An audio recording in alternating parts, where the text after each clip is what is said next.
Menjadi orang soleh itu bagus, tapi kita ketika merasa lebih soleh dari yang lain, mohon maaf, perasaan lebih itu akan berbahaya bagi dirinya. Menjadi orang baik harus, tapi ketika merasa lebih baik dari orang lain, ini yang akan membuat kekacauan bagi dirinya yang merasa lebih baik. Ayo tengokin teman-teman yang belum dapat hidayah.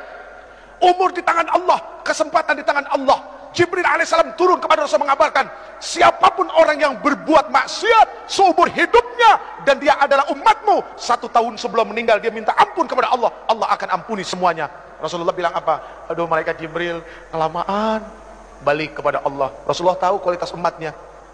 Setelah kembali kepada Allah turun lagi, ya Rasulullah, barang siapa dari umatmu berbuat dosa seumur hidupnya 1 bulan sebelum dia meninggal, dia tobat kepada Allah, Allah subhanahu wa ta'ala akan ampuni dosanya. Apa Rasulullah bilang? Aduh malaikat Jibril, jangan deh, kelamaan, umatku lalai. Kembali lagi kepada Allah, turun lagi, ya Rasulullah, barang siapa dari umatmu dia berbuat dosa seumur hidupnya 1 minggu sebelum meninggal, dia bertobat kepada Allah, Allah akan ampuni. Tapi apa yang dikatakan Rasulullah SAW? Aduh jangan malaikat Jibril, jangan, umatku lalai. Lihat, sayang gak Rasulullah sama kita? Cinta nggak Rasulullah sama kita? Akhirnya kembali lagi kepada Allah, lalu kemudian turun, ya Rasulullah, Allah berkirim salam kepadamu. Barang siapa dari umatmu dia melakukan dosa, melakukan keburukan seumur hidupnya 1 tahun, 1 bulan, 1 minggu, 1 hari, bahkan ketika ruhnya ya gargir, malam ya gargir, gar-garah, berbulak balik di tenggorokan, dia nggak bisa berkata apapun kepada Allah, tapi matanya menatap memohon kepada Allah, hatinya bersungguh-sungguh kepada Allah, minta ampun kepada Allah, Allah subhanahu wa ta'ala akan memberikan ampunan kepada mereka. Itu maha luasnya ampunan Allah. Tapi sayang 1000 sayang, Allah nggak pernah bosan ngampunin hambanya. Cuma hambanya yang kadang-kadang bosan minta ampun kepada Allah. Na'udzubillahi min dzalik. Saya yang bosan minta ampun, Allah nggak pernah bosan ngampunin kita. Ya Allah ya Karim. Maaf hadirin, al-Islam kal bunyan yashuddu ba'dahum ba'da. Islam itu seperti bangunan, saling menguatkan satu sama lain. Ada yang bagiannya seperti pasir, ada yang bagiannya seperti kerikil, ada yang bagiannya seperti air, ada yang bagiannya seperti batu koral, dan ada yang bagiannya seperti semen. Semen jangan sombong karena mentang-mentang mahal daripada pasir. Batu yang besar pun jangan sombong, pasir kecil tapi rame-rame mainnya keroyokan. Air, subhanallah, ketika tidak ada kesombongan dari satu hamba kepada hamba yang lain. Lihat, tiang ini terdiri dari apa? Nah itu semua karena ketika ada kesombongan, mereka jadi satu, akhirnya jadi tiang. Jadi mendamaikan 2 orang berselisih itu jauh baik daripada jadi kompor. Bu, mohon maaf, apapun yang ada di atas kompor, pantatnya pasti hitam. Iya kan? Penggorengan ditaruh di atas kompor, pantatnya hitam. Jadi jangan jadi kompor, tiup sana, tiup sini. Kok seneng amat ya? Na'udzubillahi min dzalik. Yang terakhir, ini udah berbusa ibu. Yang terakhir, wa ikramul jar wal yatim, memuliakan tetangga dan anak yatim. Al muslim man salimal muslim bilisani wa yati. Muslim itu adalah orang yang bisa menyelamatkan muslim yang lainnya, atau ketika muslim yang lainnya itu selamat dari apa? Dari mulut dan lidahnya.